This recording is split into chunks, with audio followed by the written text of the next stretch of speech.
Olá, povo do Rio de Janeiro, está começando mais um podcast do Fala Rio, um programa feito para dar voz a quem quer ser ouvido. Eu sou Milton Rangel e estou aqui para tratar todos aqueles problemas que afetam diretamente a vida do cidadão brasileiro.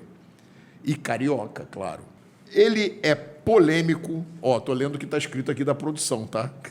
Mas é verdade. Ele é polêmico e milita há anos contra as arbitrariedades promovidas pela concessionária de energia elétrica, atuante na maior parte do Rio de Janeiro. Foi vereador 3 vezes por São Gonçalo e vice-prefeito na cidade, além de deputado federal.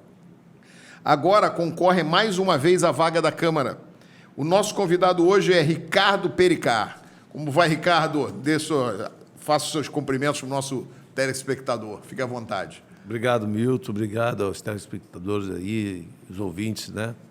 E estamos aí para responder qualquer pergunta, para bater um papo aí, trazer as informações para os gonçalenses, né, o carioca e para todo o Brasil, né? Temos muita informação, né, para poder ajudar as pessoas nesse momento que precisam votar certo para que a gente tenha um país melhor para todos.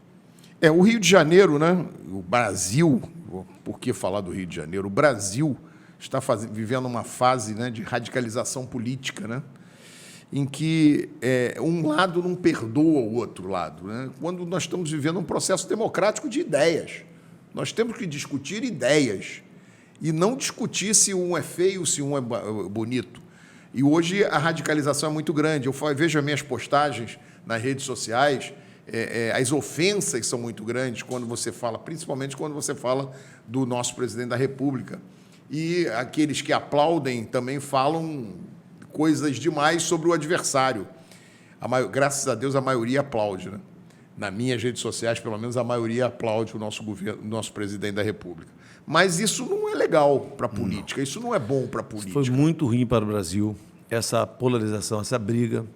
A maioria dos deputados esqueceram de produzir, esqueceram as suas pautas importantes, pautas que foram anunciadas durante a campanha, ficaram esquecidas, ficaram brigando de esquerda e direita, deixaram o presidente, coitado, sozinho, né, se envolvendo em temas que não deveria ser o presidente, como fiscalizar a Petrobras, deveria ser um ato de um deputado federal, né? Então, eles se envolveram demais com essa briga, né, um xingando o outro, enquanto o Brasil ficou parado aí e, volto a dizer, prejudicou o presidente. E uma mídia totalmente passional, uma grande mídia totalmente passional, totalmente politizada e com um lado. Verdade. Que nós não poderíamos esperar nunca de nossos veículos de mídia, que a pessoa tenha o seu lado, que tenha a sua opção, que vai exercer seu voto, tudo bem. Mas na hora de dar uma notícia, ele não tem que externar essa opinião. Nós temos, por exemplo, uma questão que eu bato muito, que é a questão do tal orçamento secreto, que imputam ao nosso presidente Bolsonaro, que dizem que isso é dele, que ele que criou, que ele que inventou, e aí a esquerda já está dizendo que é o mensalão do Bolsonaro, é o orçamento secreto, e não sabe como isso foi feito, né? E aí eu tenho bastante coisa para falar sobre isso, Milton. Opa, por favor. As emendas, infelizmente, né, vou falar, por exemplo, por São Gonçalo.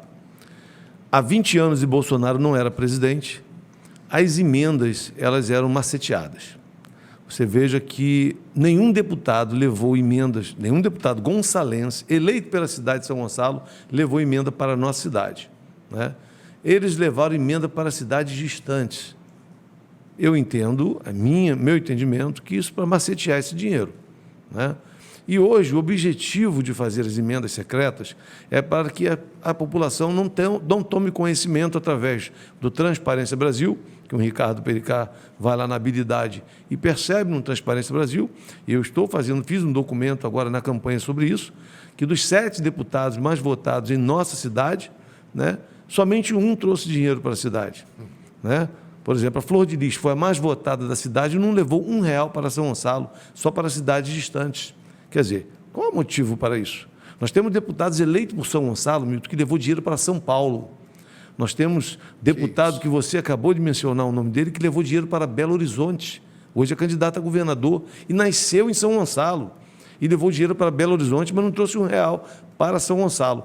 Tem que ter uma justificativa. Eu tenho o meu entendimento. Não quero aqui fazer um falso testemunho a ninguém, uma falsa acusação, perdão, mas eu acho que isso é para macetear o dinheiro, né? E agora a ideia, em conjunto, tanto da esquerda e direita aí, que eles falam que estão divididos, mas não estão. A ideia de se fazer a emenda secreta é justamente para que não haja transparência. E nós temos aí que lutar pela transparência. E o presidente não está concordando com isso verdadeiramente, não.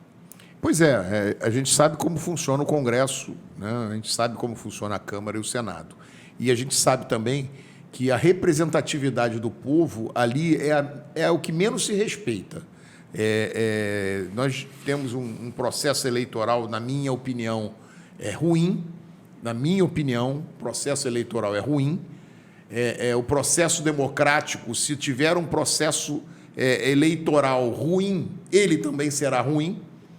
Então, você precisa melhorar as instituições, melhorar o funcionamento das instituições. Como é que se melhora o funcionamento das instituições? O que podemos fazer para que o Congresso não imponha ao Executivo e esse não tenha ferramentas para rejeitar um orçamento secreto? Fica difícil, né? Elegendo pessoas realmente compromissadas, né? Buscando eleger e cobrando, fiscalizando seus deputados. Hoje nós temos deputados que estão empregando as esposas, né? Da direita eu estou dizendo isso, eu tenho que mexer na própria carne, né? Deputados da direita empregando a esposa, empregando o pai, esposa empregada se inscrevendo para receber auxílio pandemia. E a população faz vista grossa, porque se o deputado que faz isso é da minha direita, pode. Aí o eleitor da esquerda, se o deputado é da minha esquerda, pode. Né? Então, quer dizer, pode virar uma baderna. E não pode ser isso. Nós temos que lutar para que haja transparência pelo dinheiro público. Eu quero aqui aproveitar aqui a sua audiência e trazer algo muito grave para informar a vocês que vão me dar razão lá na frente, quer dizer, vamos discutir isso lá na frente. Eu até lembro muito do Enéas, que falava e as pessoas não davam ouvido. Então, pela memória do Enéas, eu peço que vocês me dêem aí 30 segundos da sua audiência. Votaram em 2021 uma lei que reformou a lei da improbidade administrativa. E a lei de improbidade, Milton, ela veio para aqueles que são probos, que têm a moralidade pública no seu sangue, né? E reformaram, dando a seguinte conotação: a partir de 2021, gravem isso, a partir de 2021, desviar dinheiro público não será mais crime. Mais uma coisa, a partir de 2021, não existirá mais uma lava-jato. E, pasmem, senhores, união da esquerda com a direita, mais de 400 deputados, ou somente 68 foram contra. Né? Lei do deputado Zanatti, do PT, a lei do Zanatti do PT, essa lei veio facilitar o roubo do dinheiro público, veio proteger, e ela tinha um objetivo de alcançar a soltura de pessoas como o Sérgio Cabral. Após as eleições, o Sérgio Cabral estava contando com essa lei para ser solto. E o STF foi quem proibiu, aí gostam de falar mal do STF, né, mas o STF que vetou a retroatividade para o trânsito em julgado. Então, por exemplo, caso do Lula, que não foi trânsito em julgado, será beneficiado. Né? Agora, o do Sérgio Cabral, por conta do STF, não foi beneficiado. Senão, após as eleições, nós teríamos aí, porque estavam guardando só terminar as eleições, para que o Sérgio Cabral e mais de 500 políticos corruptos fossem aí libertos. Essa é a verdade. Na minha cidade, por exemplo, existe lá a prefeita Aparecida Panicete, com 251 processos, 9 de inexigibilidade, desviou dinheiro de creche, de pró-jovem, iluminação pública, só na saúde 200 milhões, onde o vereador foi preso, e ela estava contando com essa lei para agora poder ser candidata a deputada federal. Mas o STF proibiu a retroatividade somente para os trânsitos julgados. Então, aqueles que não foram trânsitos julgados, eles permaneceram inelegíveis. O próprio garotinho também estava sonhando com essa lei, mas o STF não permitiu a retroatividade. Mas, finalizando, gravem a atrocidade que foi feita e pesquise, bote lá no seu Google lá, quem votou a lei, reforma da lei da improbidade. E você vai ver os deputados e você vai ler o que diz essa lei. Essa lei é um retrocesso à moralidade pública. Essa lei ela vai facilitar a corrupção daqui por diante e vai favorecer aqueles que praticaram atos de corrupção e desvio de dinheiro público. aquela mala de dinheiro no apartamento não será mais crime a partir de 2021, graças ao seu deputado lá, que você muitas vezes aí está aplaudindo sem saber. Então pesquise para você depois não se arrepender, como muitos se arrependeram de não ter votado no Enéas. Pericá, eu tenho algumas reuniões, a gente faz reuniões aí o tempo todo com comunidade, com lideranças, com pessoas, e eu costumo, de vez em quando, não são todas as reuniões, eu pergunto para as pessoas em quem ela votou para deputado estadual e deputado federal. A última vez que eu fiz isso foi quarta-feira de manhã, no dia da independência, eu tive uma reunião em São João de Meriti. Sabe quantas pessoas responderam? Nenhuma. Nós tínhamos mais de 50 pessoas na reunião e ninguém soube dizer o deputado estadual ou o deputado federal que votou. Então, isso é um mecanismo nosso que existe, que cria distorções completas na nossa democracia. Eu defendo o voto representativo. Eu acho que o voto partidário ele mascara e serve para usos indevidos do partido e não para fortalecer partido. Eu nunca vi nenhum partido ser fortalecido por conta do voto proporcional.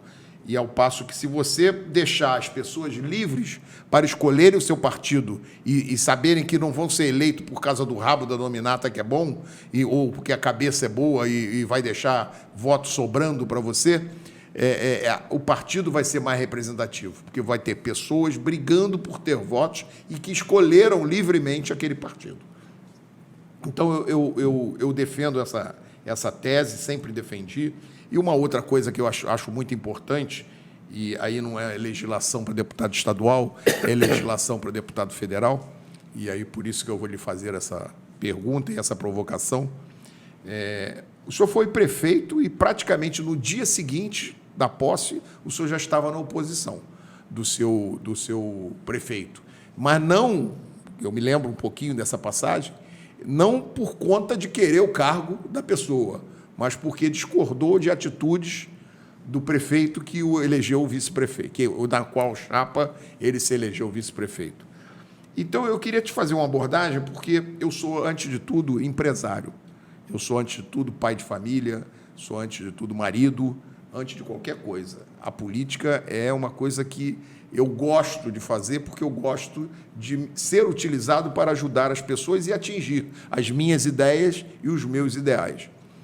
Mas tem uma coisa que me incomoda muito, muito na relação privado com poder público.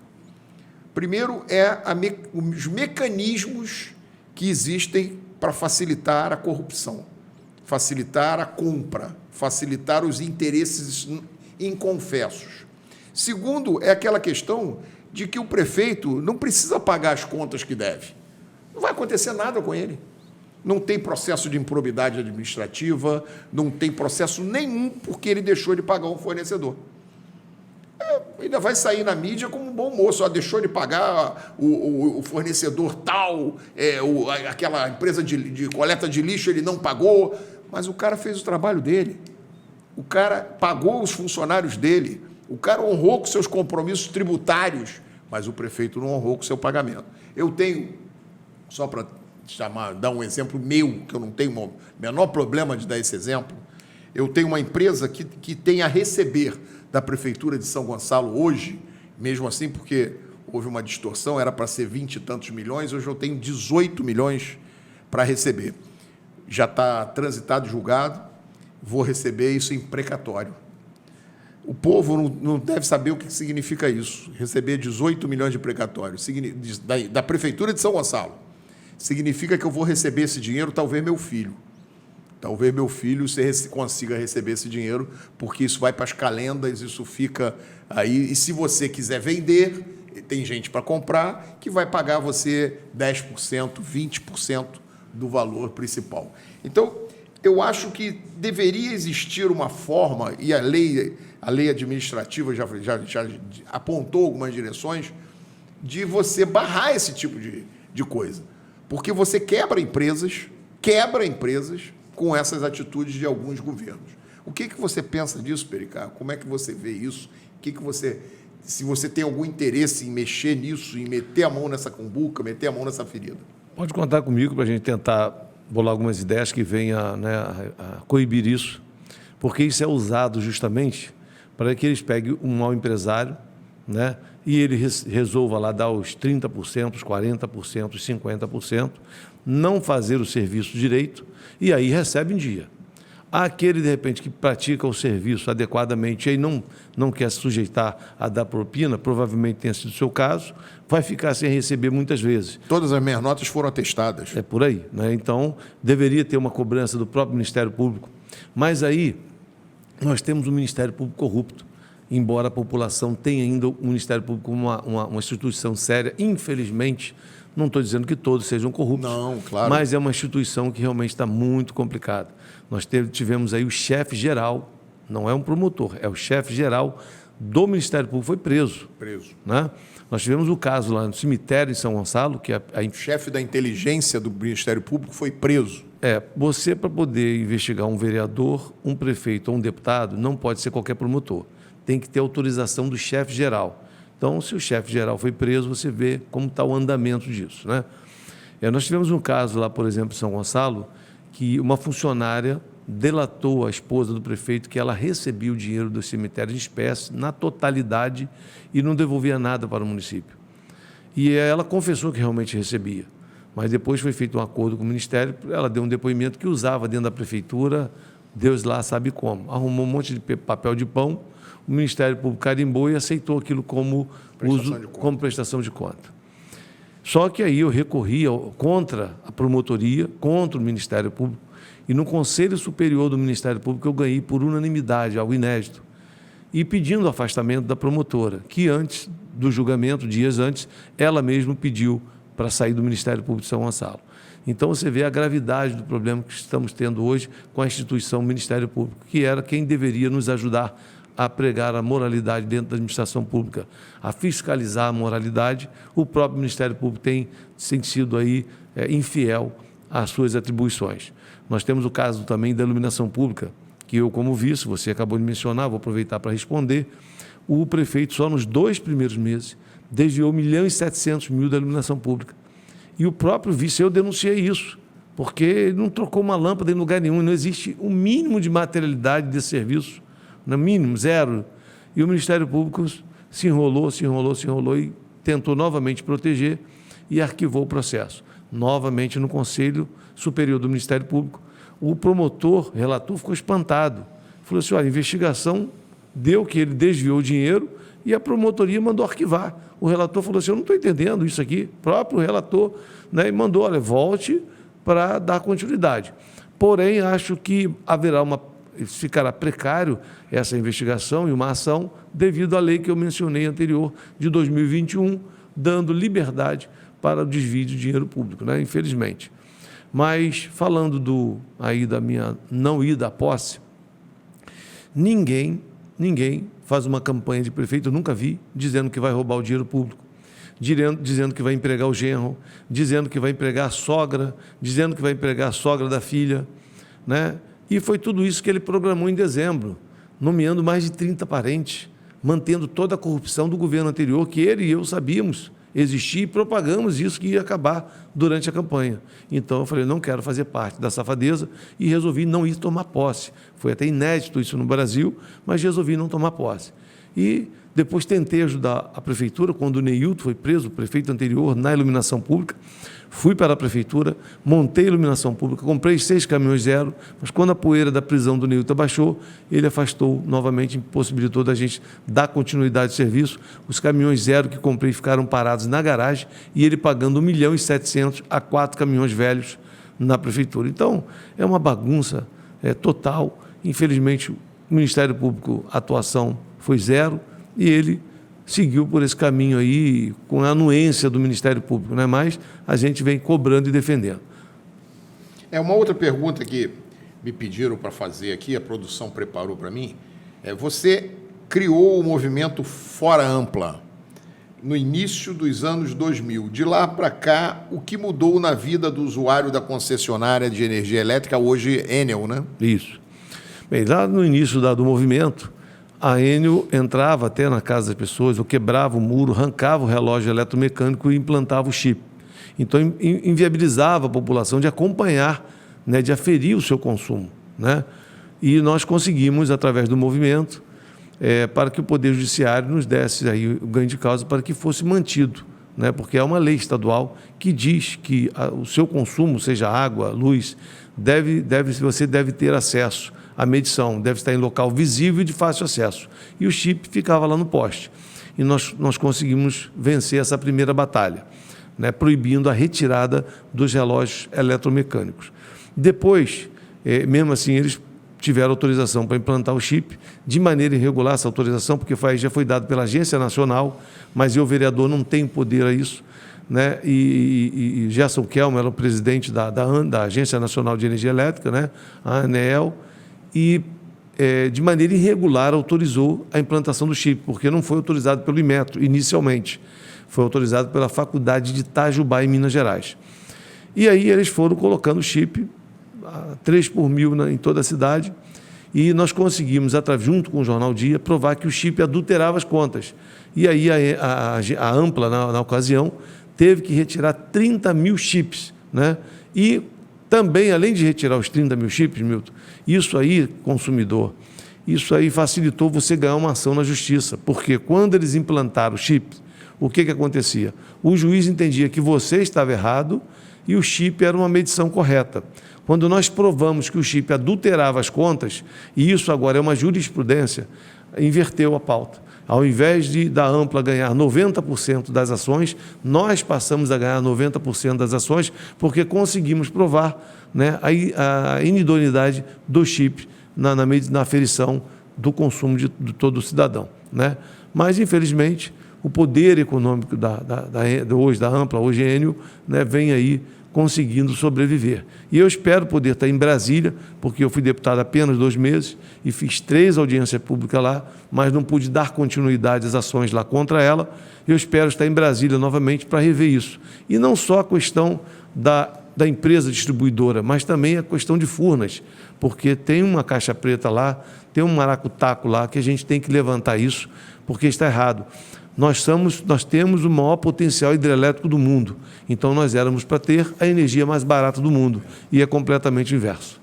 Você está tocando num assunto que eu também abordo sempre, a questão da energia elétrica. É que a energia elétrica, cada hora ela oscila mais cara, menos um pouquinho cara, mas sempre mais cara, né? Vermelha, bandeira não sei das quantas, tem um montão de bandeira aí que só aumenta o preço. Outro dia eu tive a oportunidade de conversar aqui com um pessoal de Angra dos Reis, que vive ali assustado, assombrado com a possibilidade de um acidente nuclear. Obviamente que as pessoas vão relaxando e se acostumam, né, com essa convivência, mas é uma ameaça muito forte, né? Se tivermos um acidente nuclear em Angra, não tem por onde fugir. Não tem por onde fugir, porque a rodovia de Angra, eu conheço bem, eu tenho casa em Angra, é um caos. Quando queda de barreira, toda chuva, choveu um pouquinho mais do que 2 gotas, já as barreiras começam a cair, a estrada começa a ser obstruída, você começa a ter problema de transitar pela rodovia. Então, o que eu falava na época era, se você conjuga os fatores ruins, todos os fatores ruins, todos não, são 2, o fator da chuva, das torrenciais chuvas, podem levarem uma possibilidade de um acidente nuclear, também você não tem para onde fugir. A população de Angra não tem para onde ir, porque você não tem uma estrada que você tenha certeza que ela vai estar liberada.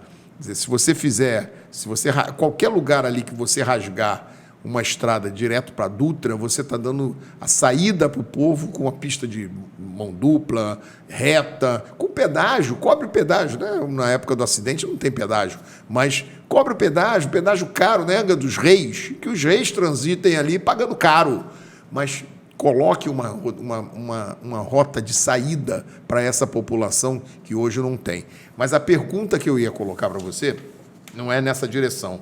É na direção do royalty. A gente produz energia aqui, produz em vários estados, tem esse conceito, e não se fala em royalty. O risco que Angra dos Reis sofre, o risco que Paraty sofre, o risco que toda aquela Mangaratiba, toda aquela região sofre, eles tinham que ter algum benefício. Eles tinham que ter algum direito. E aí eu vou mais longe. Os nossos irmãos do Nordeste, eu passei umas férias há pouco tempo no Nordeste, num lugar muito lindo, que eu recomendo para todo mundo, chamado Galinhos. E o trânsito para Galinhos, você passa a maior parte do tempo na beira d'água, na beira do mar, e é totalmente tomado o trecho todo por captação eólica. Embaixo da captação eólica, tu não pode nem ter criação. Embaixo daquelas antenas, aquelas torres de captação elétrica, você não pode ter nem criação de gado, plantar uma árvore, nada. Aquela área ali é perdida. E as pessoas do Rio Grande do Norte, porque é o caso que eu estou citando, não têm 1 centavo de redução das suas contas de luz. Quer dizer, eles geram energia para o sistema inteiro, para o sistema nacional, e não tem 1 centavo de redução nas suas contas. O mesmo valor que o cara de São Paulo paga, ele paga no Rio Grande do Norte. O mesmo valor que o cara do Distrito Federal, Brasília, paga, eles pagam em Fortaleza. Então, eu acho que isso é injusto. Quando se fala de royalty de petróleo, todo mundo fica de olho, querendo tirar o royalty do Rio de Janeiro, querendo... O bolo do Rio de Janeiro é muito grande, é um absurdo, né? Mas o Rio de Janeiro só tem isso por causa dos riscos que corre com o tratamento do petróleo, com o trânsito do petróleo, com as... oleodutos que passam pelo nosso mar, pelas nossas praias, e isso levou ao estudo do royalty. Por que não pensar nessa mesma direção, nessa mesma proporção, em outras fontes de energia, que são energia elétrica, energia eólica, energia hidráulica, qualquer tipo de energia, carvão, onde se extrai carvão? O que você acha disso? Bem, Milton, aí, primeiro dizer para você que a produção nossa de energia dessas outras fontes são muito pequenas, então elas não vão gerar muito recurso para que a gente possa ter um royalties satisfatório. Então, o risco que a gente corre é desnecessário, porque não há essa necessidade. Primeiro, quem fez aí essa nuclear aqui em Angra deveria tomar uma coça, né? Deveria ser paredão. Porque veja bem o seguinte, o Brasil, ele é o número 1, né, no potencial hidrelétrico do mundo. Então, se tem alguma coisa que o Brasil é o número 1, no potencial hidrelétrico do mundo. Então, nós não precisamos de termoelétrica, nós não precisamos de fotovoltaica e nós não precisamos de eólica. Não estou dizendo que não podemos ter, não estou proibindo que se tenha. Mas a nossa autossuficiência na hidrelétrica é gigantesca, entendeu? Nós não precisamos disso. Isso aí é uma loucura que está sendo feita. E a hidrelétrica é a energia mais barata de todas elas, né? E mais eficiente. Por exemplo, a fotovoltaica, que é a energia solar, ela só funciona conjugada com a hidrelétrica, porque a captação é só durante o dia. Você não tem a produção de energia à noite, que é quando você mais precisa. Então, você conjugando com a hidrelétrica, você fecha um pouco as comportas da hidrelétrica durante o dia, usando a fotovoltaica, né? E você abre mais a hidrelétrica à noite, para suprir aí aqueles locais onde se tem a fotovoltaica. Mas, na verdade, não precisaríamos nem utilizar, durante muitos e muitos anos à frente, a energia solar ainda no Brasil, né? Eu sei que todo mundo gosta, energia solar, mas verdadeiramente não precisamos, né? É igual você, por exemplo, dizer que vai botar o GNV na Arábia ou na Venezuela. Eles não querem isso, por quê? Ou álcool, eles têm gasolina sobrando. Para que você vai produzir álcool na Venezuela se você tem petróleo lá em abundância, né? Exportando petróleo, ou nos países árabes? Não precisa, né, ter o álcool lá, porque eles têm isso em grande escala. Assim é o Brasil com a hidrelétrica. Nós temos o maior potencial hidrelétrico do mundo. Nós podemos exportar energia, então nós não precisamos disso aí. Agora, infelizmente, aos interesses, né? O interesse de você fazer uma nuclear, alguém teve esse interesse para botar uma prata no bolso, chegaram até a pegar pessoas até envolvidas com o regime militar aí, né, nessa situação. Outra coisa a dizer aqui, o regime militar fez 18 hidrelétricas, né? O PT, durante os 16 anos, não fez uma. Aqui quero me corrigir, fez 2 no exterior. No Brasil não fez nenhuma. Então, isso é importante que a população também tome conhecimento. Fizeram 2 hidrelétricas no exterior, né, e não fizeram uma hidrelétrica para o brasileiro para melhorar aí a capacidade, porque vai realmente a capacidade das hidrelétricas, nós temos o potencial de ter as hidrelétricas, né? Mas tem que se construir as hidrelétricas também. Isso é um outro caso. Tem que fazer, essas coisas. Por aí. Mas nós temos aqui, você tem aqui a Cachoeira de Macacu, né? Que você quisesse utilizar aquilo ali para produzir energia elétrica, como Friburgo. Friburgo produz a sua própria energia, né? É verdade. E você poderia usar a Cachoeira de Macacu, então, enfim. É uma balbúrdia muito grande, e eu até convido você para a gente, você aqui como deputado estadual, eu em Brasília, para a gente voltar a esse tema aí da periculosidade da nuclear aqui em Angra dos Reis. Eu realmente não tenho hoje uma informação para te dar da possibilidade de desativar isso, para que não se tenha mais isso, que é perigoso, né? Isso pode causar uma catástrofe muito grande, como já foi em outros países, né? Que não se sabe nem a dimensão disso. Então, a gente pode se aprofundar nesse estudo aí. Eu não digo nem na paralisação, é um estudo que tem que ser feito, que pode ser feito para a captação. Mas é uma questão de você, já que você tem ela, já que você está convivendo com ela, eu não sei nem se ela pode ser interrompida. Eu não sei nem se ela está produzindo energia. Sim, está produzindo. É Angra 1 e Angra 2. Ela joga no sistema energia e alguma coisa ela joga até fora. Mas você tem que proteger a população. O entorno tem que estar protegido. Também. Se você tem uma possibilidade de acidente nuclear, você tem que tocar aqueles alarmes todos espalhados por Angra e Paraty, mas as pessoas têm que ter para onde fugir. Não adianta você tocar aqueles alarmes e você não ter um transporte para a pessoa sair. Só vai sair quem tem carro. E por que rodovia que essas pessoas vão sair? Não tem. Entendeu? Então, você tem que ter todo um planejamento para você ter uma contingência dessa, para ocorrer uma contingência. Isso não existe. Vamos participar de um estudo juntos aí. Com certeza. É um assunto que já me moveu quando, no meu primeiro mandato. Eu fiz, inclusive, uma emenda para isso, para fazer esse estudo, e essa emenda de deputado estadual é diferente da de federal. A gente não adianta, ela é indicativa sempre. Então, o governo não pegou a nossa emenda, não usou a nossa emenda e ela foi embora. Mas eu fiz uma emenda no orçamento exatamente para que fosse feito esse estudo, fosse licitado e feito esse estudo. Agora, essa questão de a gente ser autossuficiente na hidrelétrica, né? A gente tem, como você falou, tem que se manter e tem que se construir. Porque nós tivemos, na época do Fernando Henrique, a possibilidade do apagão real. A possibilidade real do apagão. Porque nós tivemos os nossos mananciais, por conta de uma seca prolongada nas áreas de... Eu tenho as minhas dúvidas com relação a isso. Vou dar um exemplo rápido a você aqui. Depois você pesquisa o nome chamado Gerson Kelman. Ele era presidente da ANA no governo FHC em 2000, quando baixou as comportas, né? Pois bem, ele se transformou no presidente da Agência Nacional de Energia Elétrica quando autorizou o chip de maneira irregular, como eu havia dito no comentário anterior. Depois disso, nós conseguimos com os deputados federais, alguns, tentaram ali buscar que fosse feito uma quebra de sigilo bancário e fiscal dele na Agência Nacional de Energia Elétrica. Mediante a começar o andamento dessa quebra de sigilo bancário e fiscal do Gerson Kelman, ele pediu para sair da Agência Nacional. E ele se transformou no diretor da Light. E foi até inusitado. Eu estava assistindo a TV e liguei para um amigo, Miguel Moraes. Miguel, a Record ali errou, botou o Gerson Kelman como o diretor da Light. Ele é presidente da Agência Nacional, não. Ele pediu para sair da Agência Nacional, que fiscaliza a Light, e se transformou em diretor da Light, né? Algo inusitado. Então, aí justamente, por que passou essa matéria da Light? Foi naquele momento que começou a implodir os bueiros. Pum, bum, lembra os bueiros? Né? De repente, o bueiro começou a implodir. Então, vamos voltar a recapitular. Ele era presidente da ANA quando as comportas baixaram.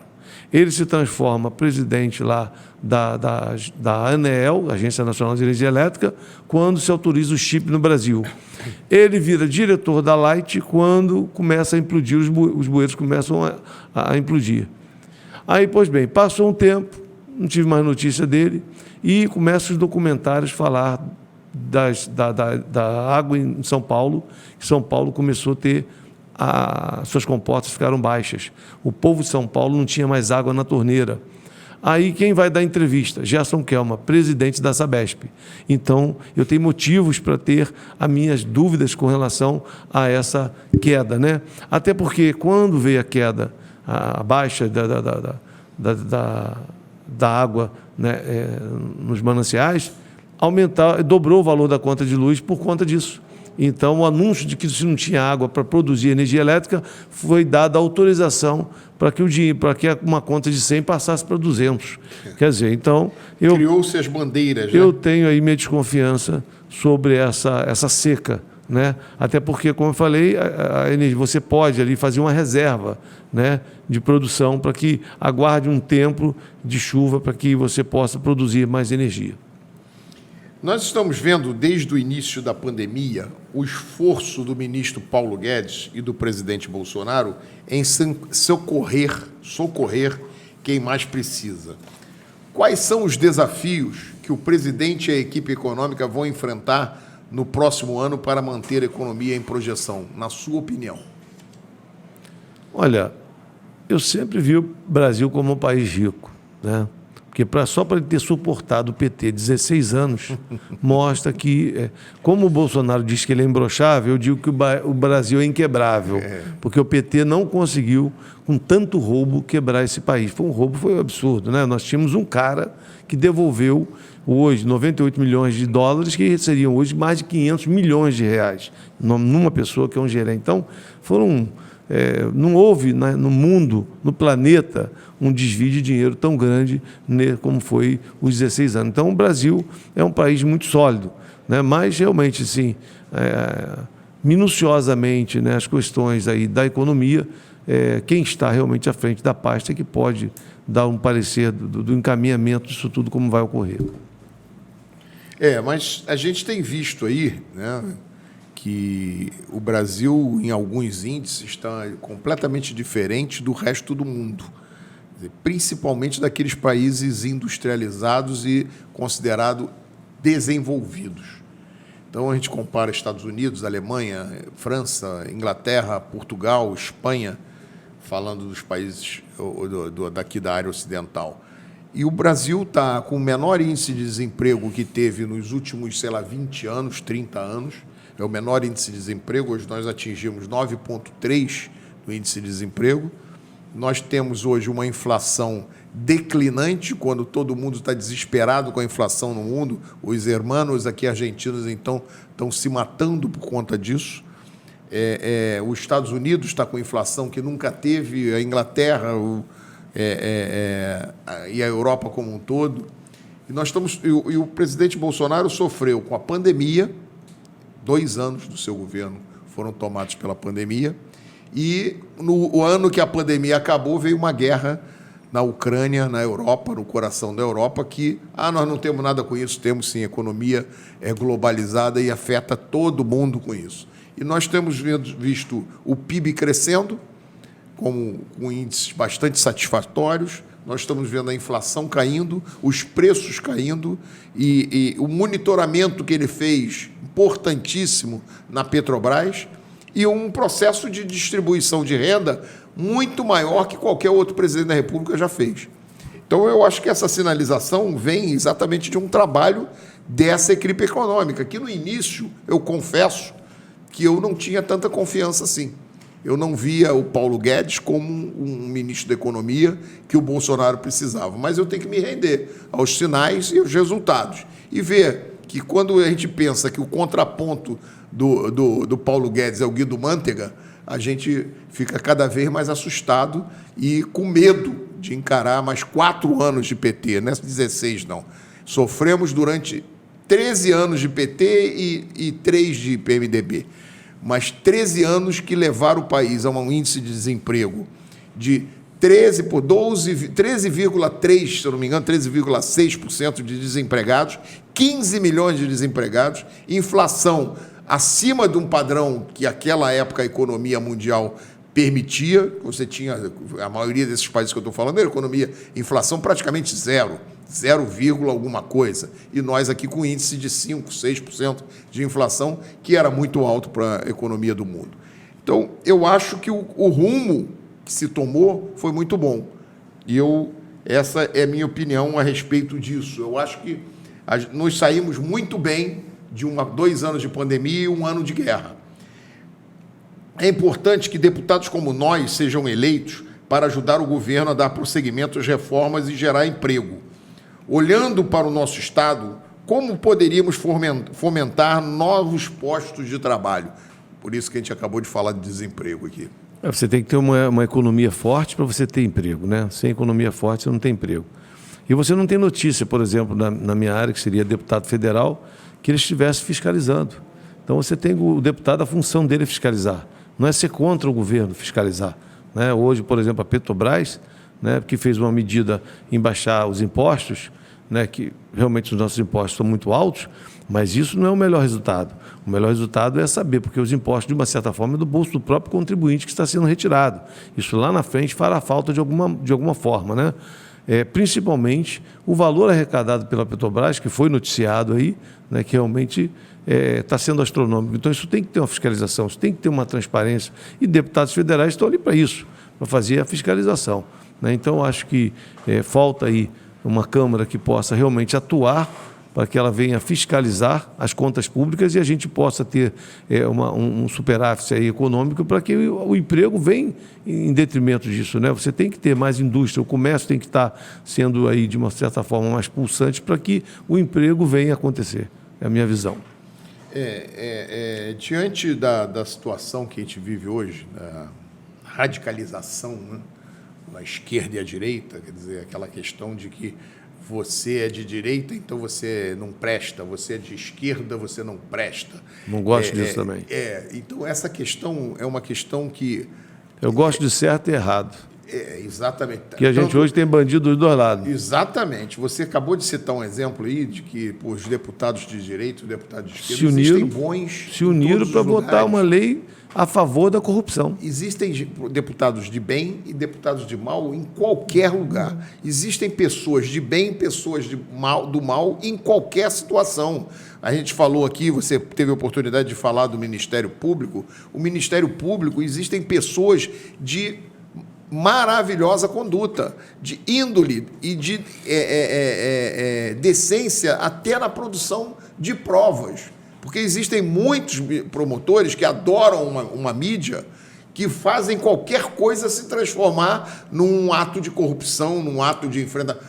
Eu tenho pena de alguns prefeitos que saem... Eu nunca queria ser prefeito de lugar nenhum, nem governador, exatamente por conta disso. Porque você sai dali com 300 processos que o cara, de um documento que você assinou no lugar errado. Você, em vez de assinar aqui, assinou ali, vira um processo, dependendo do promotor.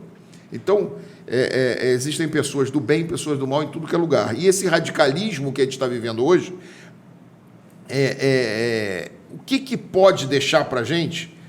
Qual seria o maior perigo que o Brasil enfrentaria diante dessa situação toda?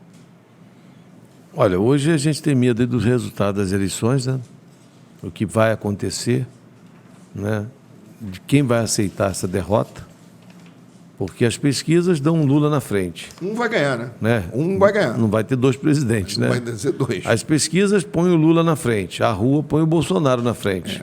Né? Então, quem vai estar certo no dia das eleições e aonde haverá um confronto sobre isso, né? Porque ninguém vai aceitar essa derrota mediante a sua pesquisa. E os órgãos de mídia, né, eu acho que isso é uma consideração muito importante, os órgãos de mídia apontam que estão protegendo o presidente Lula, né, o ex-presidente Lula, o presidiário Lula, como qualquer um quiser chamar, eles estão protegendo claramente, e a gente vê na maneira do comportamento, as notícias do movimento que Bolsonaro fez no Brasil todo, no dia da comemoração dos 200 anos de independência, não é uma data qualquer. Nós estávamos comemorando o segundo centenário da independência. E aí queriam que o Bolsonaro ficasse tomando chá dentro de casa. Que ele não fosse para a rua, que é proibido ele ir para a rua. Como ele pode subir num palanque eleitoral na comemoração dos 200? O que tem de errado nisso, Pericá? Não tem nada de errado, mas a mídia construiu já um demônio. Mas eles ficaram revoltados, realmente. Muito. Eles assustaram com aquele povo todo na rua, assustaram demais com aquele povo na rua. Eu acho que o Bolsonaro errou, deveria botar só a metade na rua. Botou muito. Não devia mostrar todas as armas, né? Mas... a gente teve um papo aqui muito agradável, eu tive com o Ricardo Pericar aqui conversando, ex-deputado, já todo o currículo que a gente colocou aqui, e foi muito bom, também gostei muito. E agora eu peço, Pericar, suas considerações finais aí para a gente encerrar o programa que estava tão bom. Eu quero agradecer aqui você, a oportunidade de estar falando para tantas pessoas, né?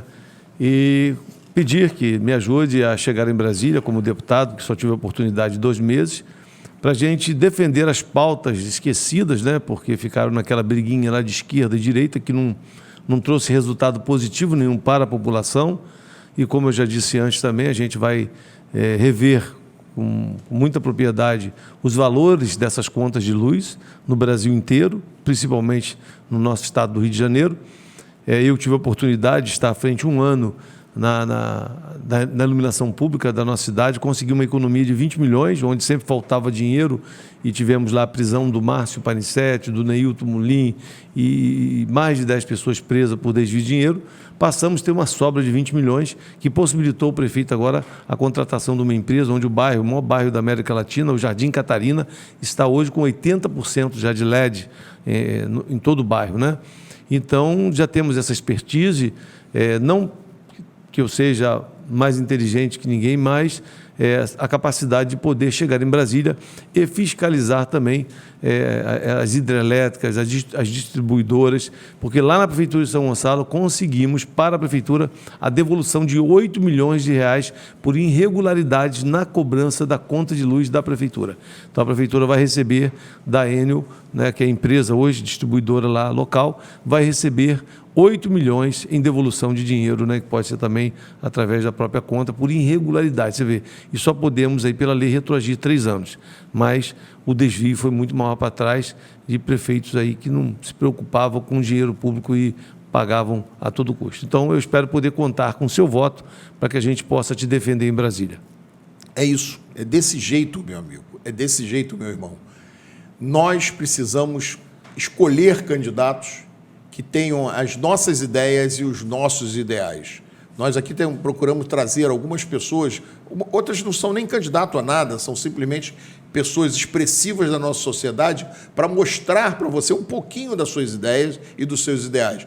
Mas eu peço a você, visite as redes sociais dos nossos candidatos a deputado federal, dos nossos candidatos a deputado estadual, e escolham aquela pessoa que diga mais ao seu coração dentro das suas ideias e dentro dos seus ideais. Não venda a sua família por R$50. Não venda a sua família por uma bandeira que botaram na sua porta.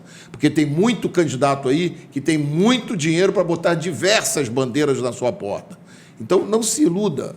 Procure as ideias e os ideais. Eu tive muito prazer de convidar o nosso amigo Ricardo Pericar e ter esse papo agradabilíssimo que a gente teve aqui.